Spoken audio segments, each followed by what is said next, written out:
Good morning, students. I am Virendra Devda. I am teaching you computer application class 10. So today we start with Internet services. Unit number 1: Internet services content. Internet definition of Internet, then working of Internet. That means working of TCP/IP. Then requirements for Internet. How can we connect to the Internet? Then wired, wireless Internet, wireless connection and wired connection. Then application of Internet. Today we are going to discuss these topics.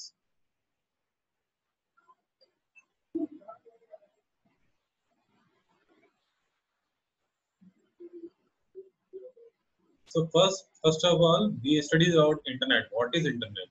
So internet has gained popularity and emerged as important and efficient means of communication. Today आज की बात हम करें तो communication के लिए हम internet बहुत ज़्यादा यूज करते हैं. तो internet what is internet? Internet की डेफिनेशन क्या होगी? तो internet is word derived from inter or net. Inter means interconnection and then net means network. So that means internet is defined as interconnection of networks. That means in some other way we can also say that a network is a collection of two or more computers which are connected together to share information and resources. तो internet की बात करते हैं तो network of network, a larger network, the largest network of computers that is known as internet. Internet क्या है? वहाँ पे दो या दो से ज्यादा कंप्यूटर अगर कनेक्टेड है वहाँ पे और एक दूसरे से डेटा एक्सचेंज कर रहे हैं, चाहे in the means of files, videos या इमेजेस, एनीथिंग, तो भी वो आपके इंटरनेट ही है वहाँ पे. तो इंटरनेट वर्ल्ड वाइड सिस्टम है वहाँ पे कंप्यूटर नेटवर्क्स का, तो इसको और ही बोलते हैं हम नेटवर्क ऑफ नेटवर्क. तो computer is internet is a collection of network of network.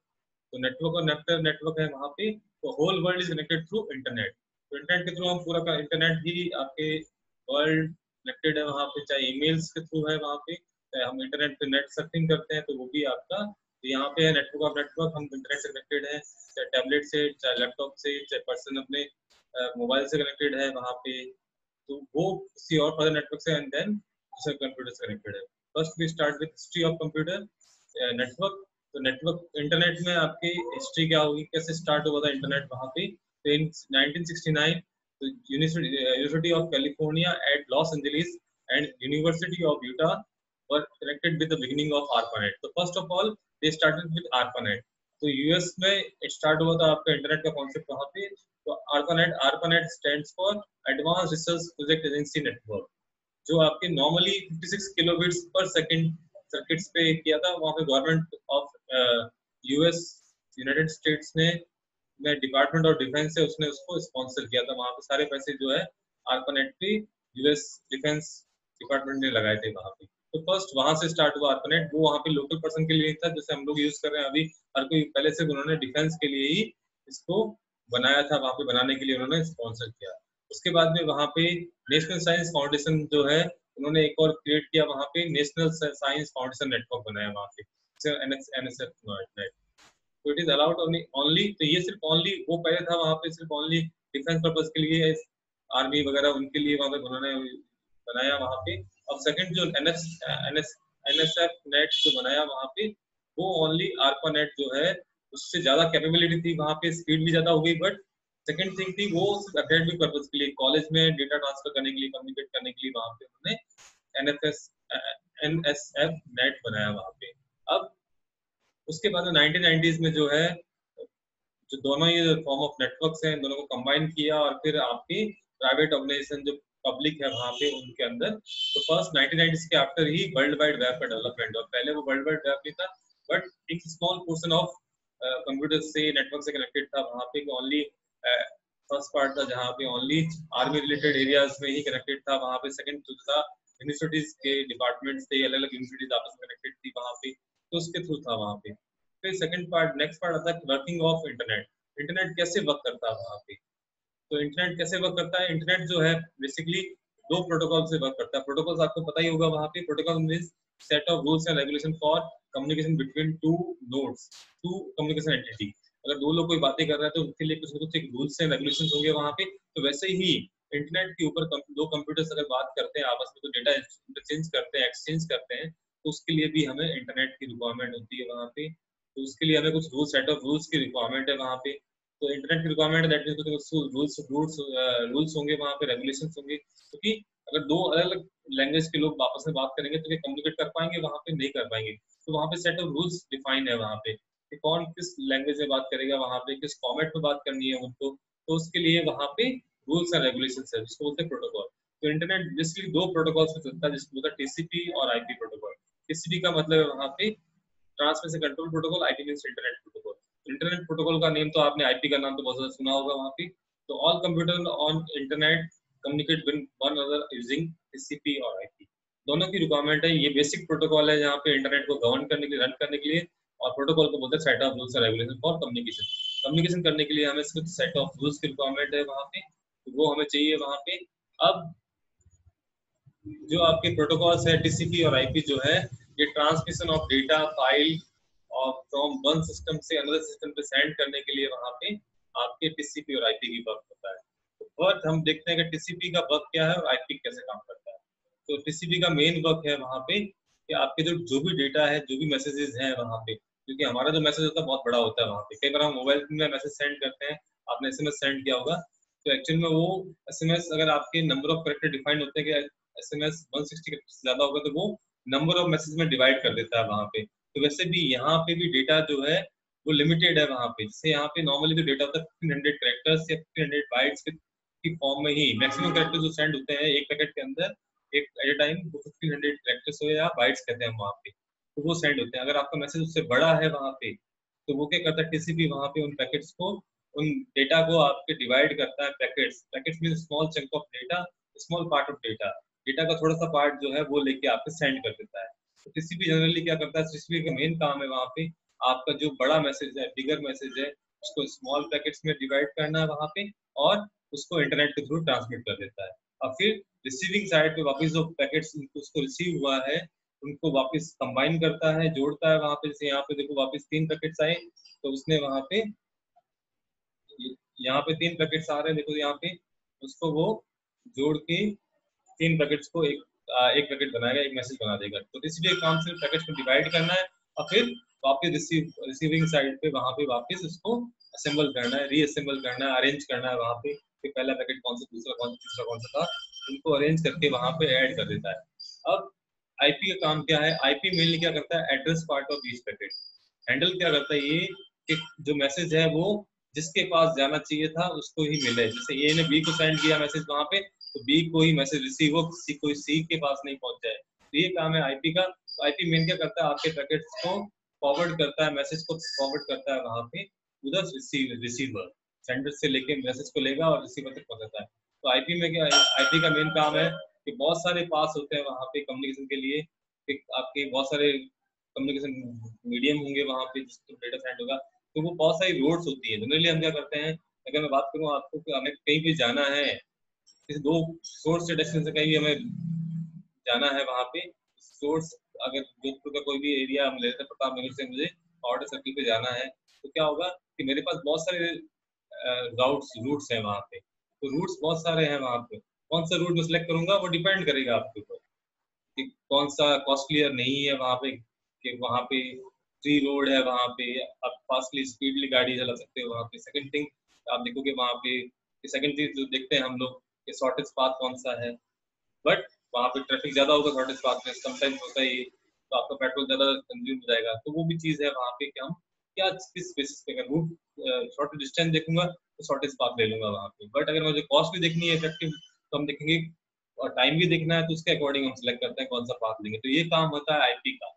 IP generally क्या करता है, शॉर्टेस्ट पाथ सिलेक्ट करता है एंड देन आपका पैकेट प्रताप नगर से लेके पावटा तक पहुंचा देता है वहां पे। ये काम है आईपी का। आईपी ने पैकेट पहुंचाए वहां पे।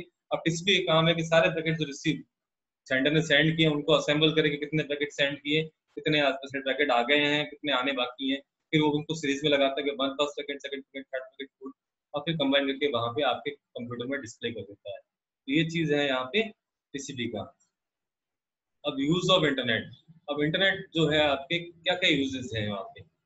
अब अभी हम देखेंगे तो आपके अवर डेली लाइफ में हम लोग पर्सनल प्रोफेशनल लाइफ डेवलपमेंट के लिए हम इंटरनेट की रिक्वायरमेंट है। विदाउट इंटरनेट हम सोच नहीं सकते कि हमारी लाइफ कैसी होगी। तो फर्स्ट जो है e commerce, that means auction. हम चाहे बाय करते हैं वहाँ पे, सेलिंग प्रोडक्ट की बात कर रहे हैं अमेजन के थ्रू, चाहे फ्लिपकार्ट है, स्नैपडील है वहाँ पे, पेटीएम है वहाँ पे, तो वो ई कॉमर्स वेबसाइट्स हैं जहाँ पे हम बाइंग कर रहे हैं, सेलिंग कर रहे हैं। और कुछ वेबसाइट्स पे हम फेसबुक सोशल नेटवर्किंग वेबसाइट्स पे हम एडवर्टाइजमेंट भी करते हैं प्रोडक्ट का वहाँ पे, तो वो भी part of e commerce. Second thing है research, online journals magazines information जो है आपको ऑनलाइन मिल जाती है, आजकल मैगजीन्स भी ऑनलाइन मिलने लगी है, जर्नल्स भी ऑनलाइन मिलने लगी, तो रिसर्च आप ऑनलाइन नहीं कर सकते, वहाँ पे पेपर सबमिट करो अपना। फिर एजुकेशन है e learning, distance learning. E learning हम डेली यूज कर रहे हैं, distance learning means distinct point से आप डिस्टेंस लर्निंग कर रहे हैं। तो हम ई लर्निंग की बात है यूजिंग ऑफ इंटरनेट, तो इंटरनेट से हम फाइल ले लेते हैं, वीडियो देखते हैं वहाँ पे और लर्न कर रहे हैं कोई न्यू चीज़। तो हम लॉकडाउन की बात कर रहे हैं, तो वहाँ पे हम स्कूल ओपन नहीं हुए तभी हम ई लर्निंग कर लें, इलेक्ट्रॉनिक लर्निंग। हम स्कूल नहीं जाते फिजिकली, हम घर बैठे बैठे ही वर्चुअल स्कूल के थ्रू हम लर्निंग कर रहे हैं। फिर e governance, that means government के जो भी इलेक्ट्रॉनिक गवर्नमेंट है वहाँ पे, कि हम फिजिकली वहाँ जाके फॉर्म सबमिट नहीं करके ऑनलाइन फॉर्म सबमिट कर रहे हैं। इनकम टैक्स का रिटर्न भी हम ऑनलाइन पे कर रहे हैं वहाँ पे, कोई भी सेल टैक्स भरना है, चाहे जीएसटी पे करनी है, वो ऑनलाइन पे कर रहे हैं वहाँ पे, लाइन में खड़े होकर नहीं पे करते। E reservation, that means online reservation कर रहे हैं, ऑनलाइन टिकट बुकिंग कर रहे हैं। फिर चाहे वो फ्लाइट का हो, रेलवे का हो, चाहे बस का है, हम ऑनलाइन पेमेंट कर देते हैं वहाँ पे, ऑनलाइन रिजर्वेशन करते हैं, ऑनलाइन बुकिंग करते हैं, पेमेंट करते हैं और हमारी टिकट सीट्स कंफर्म हो जाती है। फिर ऑनलाइन पेमेंट, हमें कुछ भी पेमेंट करना है तो हम ऑनलाइन पेमेंट करते हैं, ट्रांसफर करते हैं। फिर वीडियो कॉन्फ्रेंसिंग की बात करें तो राइट नाउ हम वीडियो कॉन्फ्रेंसिंग के थ्रू बहुत सारे लोगों से कम्युनिकेट कर सकते हैं। और अभी जो जैसे कोविड-19 पैंडेमिक है, उस टाइम आपके यूज करता है सारी चीजें। फिर exchange of views, file, music, folder etcetera, तो हम एक्सचेंज करते हैं फाइल्स वहाँ पे, music folder through internet. Internet पे जो आप एक, मेरे पास कुछ वीडियो है तो मैं किसी को सेंड करना है तो मैं सेंड कर सकता हूँ इजीली, चाहे using WhatsApp, Telegram etcetera.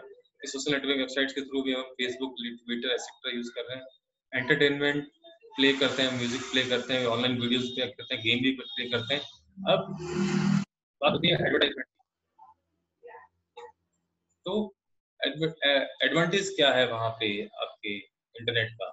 Internet का एडवांटेज फर्स्ट थिंग है कि हमारा जो टाइम है वहाँ पे किसी भी चीज़ के लिए इन्फॉर्मेशन गेट करने के लिए जो भी टाइम लगता है, वो हमारा greater access to information reduces services time, हमारा रिसर्च टाइम रिड्यूस हो गया वहाँ पे, हमारा allow use to easily communicate with other people, हम इजीली वहाँ पे दूसरे पर्सन के साथ में कम्युनिकेट कर सकते हैं, बात कर सकते हैं वहाँ पे। थर्ड थिंग है कि सब कुछ जो है ग्लोबली हो गया हमारे लिए, हम घर बैठे बैठे भी कहीं से भी प्रोडक्ट मंगवा सकते हैं, वहाँ पे बाई कर सकते हैं, अपना प्रोडक्ट कहीं भी वर्ल्ड के किसी भी कोने में सेल सेल आउट कर सकते हैं, वहाँ पे कहीं से भी परचेज कर सकते हैं, किसी को भी आपके डेटा सेंड कर सकते हैं, वीडियो सेंड कर सकते हैं। फिर पब्लिशिंग डॉक्यूमेंट और इंटरनेट से पेपर, हम अपने डॉक्यूमेंट जो भी हैं उनको इंटरनेट पे पब्लिश कर देंगे तो हमें पेपर पे प्रिंट करने की जरूरत नहीं पड़ेगी। फिर कंपनीज के लिए जो है एडवर्टाइजमेंट करना, अपना बिजनेस करना, वो भी इजी हो गया क्योंकि ऑनलाइन आप अपनी वेबसाइट बना दो, वहाँ पे अपने प्रोडक्ट से प्रोडक्ट डाल दो, फिर लोग अपने कार्ट में ऐड करेंगे, पेमेंट करेंगे ऑनलाइन। तो यहाँ पे आपके इंटरनेट के एडवांटेज हो गए वहाँ पे। अब कुछ चीजें जो होती है जहाँ पे एडवांटेज है तो डिसएडवांटेज भी होंगे वहाँ पे। तो साइबर फ्रॉड, तो फर्स्ट डिसएडवांटेज साइबर फ्रॉड होता है वहाँ पे कि जहाँ पे आप पेमेंट कर रहे हैं क्रेडिट कार्ड, डेबिट कार्ड से, तो वो आपकी डिटेल्स जो है वो आपकी थेफ्ट आउट कर ले, चोरी कर ले वहाँ पे, और आपके अकाउंट से पैसा विड्रॉ कर ले। तो अनसुटेबल एंड अनडिजर्व मटेरियल भी अवेलेबल है वहाँ पे, कुछ जो मटेरियल है वो वहाँ पे अनडिजायरेबल है वहाँ पे, कुछ ऐसी चीजें भी आपको अवेलेबल होगी वहाँ पे जो यूज अनसुटेबल है हमारे लिए वहाँ पे। टेररिस्ट, नोटरियस पीपल्स भी वहाँ पे इंटरनेट पे अवेलेबल, जो अब इंटरनेट पे एक चीज और है वहाँ पे, कंप्यूटर वायरसेस आते हैं वहाँ पे जो हमारा डेटा को डिलीट कर देते हैं, कुछ फाइल को करप्ट कर देता है वहाँ पे, तो वो चीज़ है, कुछ फाइल हमारी थेफ्ट हो जाएगी वहाँ पे। तो messages send across the internet can be easily intercepted, तो मैसेजेस हम सेंड कर रहे हैं वो भी इंटरनेट के थ्रू इजीली इंटरसेप्ट हो सकती है वहाँ पे। फिर जो एक्यूरेसी है इन्फॉर्मेशन की, हम इंटरनेट पे पता नहीं लगा सकते कौन सी इन्फॉर्मेशन सही है या गलत है वहाँ पे, क्योंकि अगर मुझे कुछ भी सर्च करना है कोई भी टॉपिक, तो मैंने सर्च किया वहाँ पे 10 वेबसाइट में सेम थिंग मिली, तो जरूरी नहीं है कोई 10 जो 10 साइट्स पे मुझे जो इन्फॉर्मेशन मिली है वो सही हो वहाँ पे। अब नेक्स्ट थिंग है कि इंटरनेट कैसे चलता है, हु गवर्न द इंटरनेट? तो internet is not govern by any single organisation, कोई भी एक ऑर्गेनाइजेशन वहाँ पे इंटरनेट को गवर्न नहीं करता, रन नहीं करता वहाँ पे। तो बहुत सारे वॉलंटियर ग्रुप्स हैं जो आपस में कोऑर्डिनेट करके, हेल्प करके, साथ में चल के वहाँ पे डेवलपमेंट ऑफ इंटरनेट कर रहे हैं, वहाँ पे डेवलप कर रहे हैं इंटरनेट को, तो रूल्स वगैरह जो भी रेगुलेशन बनते हैं वहाँ पे, तो बहुत सारी ऑर्गेनाइजेशन है वहाँ पे, वॉलंटियर्स हैं जो इसको बना रहे हैं वहाँ पे। तो इंटरनेट आर्किटेक्चर बोर्ड फर्स्ट ये टेक्निकल एडवाइजरी ग्रुप है वहाँ पे इंटरनेट का, जो आर्किटेक्चर ऑफ इंटरनेट बताता है वहाँ पे। दैट मीन्स इंटरनेट में प्रोटोकॉल्स किस कौन से यूज होंगे, रिसोर्सेज क्या क्या होंगे, सर्वर्स होंगे, राउटर्स होंगे, क्या क्या होंगे, तो उसके लिए रिस्पॉन्सिबल है वहाँ पे इंटरनेट आर्किटेक्चर बोर्ड IEP। फिर internet engineering task force IETF, ये आपके डेवलप एंड मेंटेन करता है इंटरनेट कम्युनिकेशन प्रोटोकॉल। तो ये कम्युनिकेशन प्रोटोकॉल को ये मेंटेन करता है, यहाँ पे डेवलप करता है, फिर उनकी मेंटेनेंस करता है, अपडेट करता है उनको कुछ प्रॉब्लम आने पे। फिर इंटरनेट रिसर्च टास्क फोर्स, तो ये रिसर्च करता है वहाँ पे कुछ प्रॉब्लम्स आती है, क्या प्रॉब्लम आती है लॉन्ग टाइम के बाद में, लॉन्ग टर्म रिसर्च प्रॉब्लम्स, तो प्रॉब्लम्स आइडेंटिफाई करता है। ये आपके कुछ मेथड से ट्राई करता है, हिट एंड ट्रायल का मेथड यूज करता है कि कैसे आपके इंटरनेट को सिक्योर बनाए वहाँ पे। फिर internet network information centre inter NIC, ये प्रोवाइड करता है, रजिस्ट्री करता है सर्विसेज की कि कौन कौन सी सर्विसेज जो इंटरनेट पे है वो ऑपरेट करे इफेक्टिवली, इसकी सर्विसेज को रजिस्टर करता है यहाँ पे, उसको रजिस्ट्री में स्टोर करता है। फिर है world wide web consortium W3, ये मेनली अब जो वेबसाइट्स हैं, वेब डेवलपमेंट है, उसके लिए रेस्पॉन्सिबल है यहाँ पे वर्ल्ड वाइड वेब के लिए। और फिर इंटरनेट सोसाइटी, ये आपके मेनली इवोल्यूशन ऑफ इंटरनेट, जिस वे में हम यूज करना है इंटरनेट, उसके लिए रेस्पॉन्सिबल है। तो ये सब चीजें यहाँ पे इंटरनेट को गवर्न करने के लिए सारी ऑर्गेनाइजेशन है, ये प्राइवेट ऑर्गेनाइजेशन कोई गवर्नमेंट को रन नहीं करता है वहाँ पे। फिर है कनेक्टिंग ऑफ इंटरनेट, तो इंटरनेट को कैसे कनेक्ट करते हैं हम अपने कंप्यूटर्स में। तो फर्स्ट थिंग, इंटरनेट से कनेक्ट के लिए हमें इंटरनेट में कंप्यूटर चाहिए, हमें चाहे मोबाइल डिवाइस चाहिए, हमें चाहे हमें वहाँ पे, तो we need a computer device, communicating device चाहिए वहाँ पे। वो एलसीडी जो मोबाइल है वहाँ पे, या लैपटॉप है, टैबलेट है, और either a desktop system connection. तो फर्स्ट डायल अप कनेक्शन होता है आपके वहाँ पे। तो फर्स्ट टू वे है, वायर्ड वे है, एक वायरलेस वे। तो वायर्ड वे में है यहाँ पे डायल अप कनेक्शन। सेकंड जो हम बात करते हैं वहाँ पे मॉडेम के थ्रू होता है, ब्रॉडबैंड कनेक्शन बोलते हैं हम उसको। तो ब्रॉडबैंड टू आपके डिजिटल सब्सक्राइबर लाइन है, केबल केबल मॉडेम है, ब्रॉडबैंड ओवर पावर लाइन है वहाँ पे। फिर वायरलेस कनेक्शन है वहाँ पे। तो फर्स्ट बात करते हैं ब्रॉडबैंड कनेक्शन से पहले हम बात करेंगे डायल अप कनेक्शन। तो डायल अप कनेक्शन आप लोगों ने देखा ही नहीं होगा वहाँ पे, डायल अप कनेक्शन, तो it is a temporary connection है that is setup between your computer and ISP। तो ये डायल अप कनेक्शन जो होता है, एक नंबर डायल करते हैं, उसके थ्रू आपका इंटरनेट कनेक्ट हो जाता है वहाँ पे। तो dial up connection uses the telephone line. तो यहाँ पे जो डायल अप कनेक्शन है वो टेलीफोन लाइन के थ्रू ही वर्क करती है, क्योंकि हमें फर्स्ट टेलीफोन लाइन के थ्रू ही कॉल प्लेस करना पड़ता है, एक नंबर पे कॉल करते हैं एंड देन आपका इंटरनेट स्टार्ट होता है। तो ये टेलीफोन लाइन को यूज कर रहा है, दैट मीन्स अगर हमारे हमारे हमने इंटरनेट से कनेक्ट किया है डायल करके, और उस समय कुछ इंटरनेट कुछ आपकी कॉल आ गया, तो आपका इंटरनेट डिस्कनेक्ट हो जाएगा और आपका कॉल कॉल प्लेस हो जाएगा। तो ये टू, एक ही लाइन पे दो कम्युनिकेशन हो रही है वहाँ पे। तो अगर आपके इंटरनेट चल रहा है और आपके कॉल आता है, तो इंटरनेट ब्रेक हो जाएगा वहीं पे, इंटरनेट स्टॉप हो जाएगा, आपकी कॉल चलेगी वहाँ। तो ये चीज है, modern connect the computer through the standard phone line. Phone lines होती है यहाँ पे, और वही फोन लाइन के थ्रू आप डेटा ट्रांसमिट करते हैं यहाँ पे। तो इनिशियली जो है यूजर जो क्या करता है, डायल अप कनेक्शन सर्विस करने के लिए क्या करता है, उसकी जो पर्टिकुलर एप्लीकेशन होती है वहाँ पे डायल अप कनेक्शन के लिए, उसमें एक पासवर्ड और यूजर नेम डालता है वहाँ पे, और फिर डायल करता है एक नंबर, मॉडेम डायल से phone number of internet service provider, जो भी सर्विस प्रोवाइडर है, BSNL है, एयरटेल है वहाँ पे, तो उसके थ्रू, उस सर्विस प्रोवाइडर के थ्रू आपके डायल करता है and then receive dial up calls. तो ISP then establish the connection, ISP का कॉल आता है वो एस्टेब्लिश करता है, जनरली 10 सेकंड लग जाते हैं वहाँ पे कॉल प्लेस होने में। तो बीपिंग और साइन, जैसे आपके कॉल करते हैं तो पहले बीप का साइन आता है एंड देन बजिंग साउंड होता है, फिर बाद में रिंगटोन स्टार्ट होती है, तो वैसे ही आपके यहाँ पे भी है। तो कंप्यूटर के थ्रू आपने मॉडेम कॉल किया वहाँ पे, टेलीफोन लाइन के थ्रू वहाँ पे ISP के पास गया, ISP वहाँ पे आपको इंटरनेट से कनेक्ट कर देगा। तो ये डायल अप कनेक्शन है। बट डायल अप कनेक्शन की सबसे बड़ी प्रॉब्लम मैंने आपको बताई आपको स्टार्टिंग में, कि यहाँ पे एक ही लाइन है, आपके टेलीफोन लाइन है जिसके थ्रू आप कम्युनिकेट करते हैं, वहाँ पे इंटरनेट यूज करते हैं। अगर आपको कॉल आ गया उसी टाइम पे, तो आपका कनेक्शन ब्रेक हो जाएगा। पहले यही होता था कि अगर आप डाउनलोड कर रहे हो, कॉल आ गया, तो आपका वहीं पे डाउनलोड स्टॉप हो जाएगा एंड देन आपको वापस डाउनलोड स्टार्ट करनी पड़ेगी। अब ब्रॉडबैंड कनेक्शन में क्या होता है, हाई स्पीड इंटरनेट एक्सेस है वहाँ पे, ऑलवेज ऑन रहता है वहाँ पे, faster than traditional dial up connection से, short form of broadband with that uses telephone line to connect to internet. यहाँ पे telephone line to connect the internet. Broadband access allow user to connect to internet at greater speed. अब जो पहले speed थी 256 Kbps modem और dial up access, तो यहाँ पे आपको ब्रॉडबैंड मॉडेम चाहिएगा। तो यहाँ पे 2 टाइप्स का होता है, वहाँ पे डिजिटल सब्सक्राइबर लाइन और एक होता है वहाँ पे केबल मॉडेम। तो डिजिटल सब्सक्राइबर लाइन में क्या होता है, it is a popular broadband connection which provide internet access by transmitting digital data over wires of a local telephone network. अब ये भी क्या करता है, आपके टेलीफोन नेटवर्क को यूज कर रहा है वहाँ पे, it uses existing copper telephone line for internet access. अब special modem is necessary in order to able to use. तो यहाँ पे आपको स्पेशल मॉडेम चाहिए, अलग से मॉडेम चाहिए, जैसे बीएसएनएल का ब्रॉडबैंड कनेक्शन लेते हैं तो वहाँ पे अलग से मॉडेम आता है, वैसे ही यहाँ पे आपको एक मॉडेम लेना पड़ेगा। अब यहाँ पे क्या होता है कि आपके 2 कम्युनिकेशन मीडियम देता है, आपको 2 लाइंस देता है वहाँ पे, one for cable connection, one for आपके कॉलिंग के लिए वहाँ पे, दूसरा आपका इंटरनेट यूज के लिए। तो 2 चैनल्स देता है, 2 लाइंस देता है वहाँ पे। आप एक, अगर आपके पास कॉल भी आता है तो आपका इंटरनेट ब्रेक नहीं होगा, वहाँ पे स्टॉप नहीं होगा, आपको चलता जाएगा। फिर केबल मॉडेम जो केबल ऑपरेटर्स के थ्रू है, तो केबल ऑपरेटर जो आपको ब्रॉडबैंड प्रोवाइड करते हैं, टुडे हम देखते हैं कि आपके केबल, जो केबल वाला भी है वो भी आपके इंटरनेट प्रोवाइड कर रहा है, तो वहाँ पे cable modem can be added to और integrated with set of box आपको प्रोवाइड कर रहा है। केबल वायर जो है उसके थ्रू आपके इंटरनेट प्रोवाइड कर रहा है वहाँ पे, तो आप टीवी साइड पे भी इंटरनेट एक्सेस कर सकते हो। फिर वायरलेस कनेक्शन। वायरलेस कनेक्शन क्या होता है, वाईफाई के थ्रू, डोंगल के थ्रू हम यूज करते हैं वहाँ पे, तो वायरलेस कनेक्शन के थ्रू तो हम इंटरनेट वायरलेस कनेक्शन के थ्रू भी ऐड कर सकते हैं वहाँ पे, किसी का वाईफाई से कनेक्ट कर दिया वहाँ पे। और तो वाईफाई का फुल फॉर्म है वायरलेस फिडेलिटी। ये आपके रेडियो फ्रिक्वेंसी यूज करता है, तो it utilizes radio frequency to transmit data.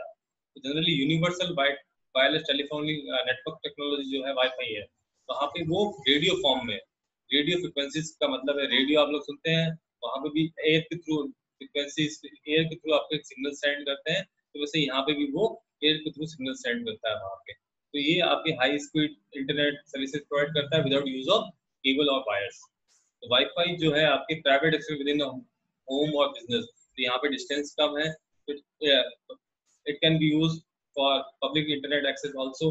देखते हैं हम कहीं भी शॉप पे आपके हॉटस्पॉट, रेस्टोरेंट्स में हॉटस्पॉट्स अवेलेबल होते हैं, तो वहाँ पे आप इंटरनेट वाईफाई से कनेक्ट होके restaurant, coffee shop, hotels, airports, अभी रेलवे स्टेशन पे भी, कन्वेंशन सेंटर, सिटी पार्क्स में भी आपके वाईफाई नेटवर्क से अवेलेबल, आप उनसे कनेक्ट होके पासवर्ड एक्सेस करके आप लोग।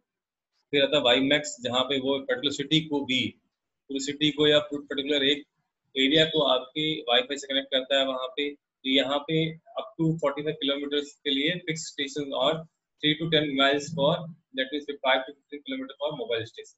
तो यहाँ पे देखेंगे हम ऊपर वाले में केस में,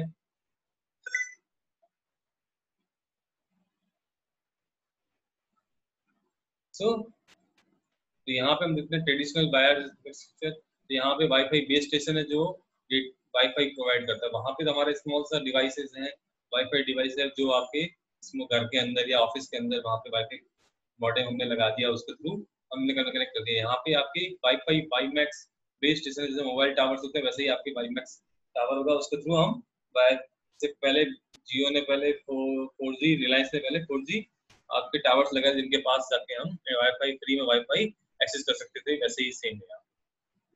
मोबाइल वायरलेस ब्रॉडबैंड सर्विसेज, अब mobile wireless broadband services provide कर रहा है वहाँ पे, कि आपके लैपटॉप में हम built in PC card with built in antenna that plug into user laptop, तो हम डोंगल्स भी यूज कर रहे हैं वहाँ पे वायरली कनेक्ट करने के लिए, डेटा कार्ड भी यूज कर रहे हैं, तो ये यहाँ पे है।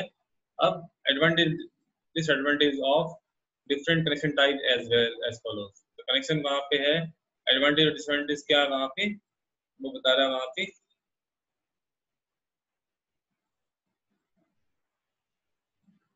तो डायल अप की बात कर रहे हैं वहाँ पे, easily available dial up, available अब लो कॉस्ट है डायल अप के लिए, वैसे आपको बहुत कम लगते हैं, can be use through fixed और सेलुलर फोन, इजीली आप फोन से और लैंडलाइन से यूज कर सकते हैं। Telephone can be use with internet connection, telephone भी यूज कर सकते हैं, वहाँ पे आपको अलग से पेमेंट देने की रिक्वायरमेंट नहीं है। बट यहाँ पे स्लोअर है वहाँ पे ब्रॉडबैंड की स्पीड बहुत कम आती है, 114 kbps मैक्सिमम है वहाँ पे।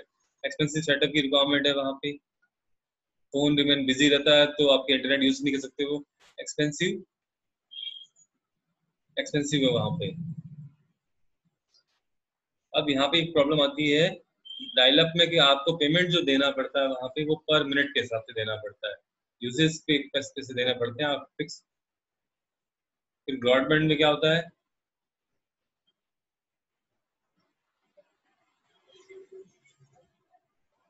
ब्रॉडबैंड फास्टर है आपके डायल अप कनेक्शन से। अब यहाँ पे हम टेलीफोन के साथ इंटरनेट भी यूज कर सकते हैं। एक्सपेंसिव है डायल अप से बाय ब्रॉडबैंड, क्योंकि आपको फिक्स पेमेंट देना पड़ेगा उसके बाद में चार्जेस भी उसके अकॉर्डिंग। और ये सारे एरिया में अवेलेबल नहीं था पहले। Always on type of connection, ये ऑन टाइप का है क्योंकि ऑन रहता है हमेशा आपके वहाँ पे। आपको डायल डायल करेंगे एक नंबर तभी आपके इंटरनेट ऑन होगा। यहाँ पे तो हमेशा आप इंटरनेट ऑन रहता है। नीड एक्सपेंसिव सेटअप, क्योंकि मॉडेम की रिक्वायरमेंट अलग से, वहाँ पे आपको मॉडेम की रिक्वायरमेंट नहीं, सॉफ्टवेयर मॉडेम आपकी कंप्यूटर में इंस्टॉल करना है एंड देन आप यूज कर सकते हो। यहाँ पे आपको अलग से डिवाइस परचेज करना पड़ेगा। नो फोन लाइन रिक्वायर्ड, अगर आप फोन लाइन नहीं लेते हैं तो भी आपको ब्रॉडबैंड कनेक्शन मिल जाता है, आपको फोन लाइन लेने की जरूरत नहीं साथ में। अब फिर वायरलेस की बात कर रहे हैं तो वहाँ पे वायरलेस में भी आपको फोर लाइन की रिक्वायरमेंट नहीं है, आप क्योंकि यहाँ पे line four line means wires की रिक्वायरमेंट नहीं है। फिर easy and extensive setup, easy है, आपके फिजिकल वायर इंस्टॉल नहीं कर रहे हैं वहाँ पे कुछ भी। तो ये सब चीजें वहाँ पे प्रॉब्लम आएगी आपके वल्नरेबल, क्योंकि वायरलेस नेटवर्क है, एयर के थ्रू ट्रांसमिट हो रहा है, एयर में ट्रांसमिट हो रहा है, तो कोई भी वहाँ पे उसको इंटरसेप्ट करके सुन सकता है कि क्या चीज क्या डेटा सेंड कर रहा है। सिक्योर नहीं है वायरलेस नेटवर्क, सिक्योर नहीं, क्योंकि हवा है, हवा वहाँ पे कुछ भी लिमिटेड सिक्योरिटी मैकेनिज्म है वहाँ पे। मेडिकल डिसएडवांटेज भी है कि आपके जो रेडियो फ्रिक्वेंसी से ज्यादा फ्रिक्वेंसी पावर के साथ भागे तो आपको बर्ड्स को भी प्रॉब्लम होती है उससे। तो वायरलेस में कोई लोकेशन की लिमिटेशन नहीं है, वहाँ पे कहीं भी आप ले सकते हो। और connectivity is never a problem, आप कहीं भी वायरलेस कनेक्शन एस्टेब्लिश कर सकते हो, कहीं भी कुछ भी लिखाने की जरूरत नहीं। तो आज के लिए इतना ही। Thank you.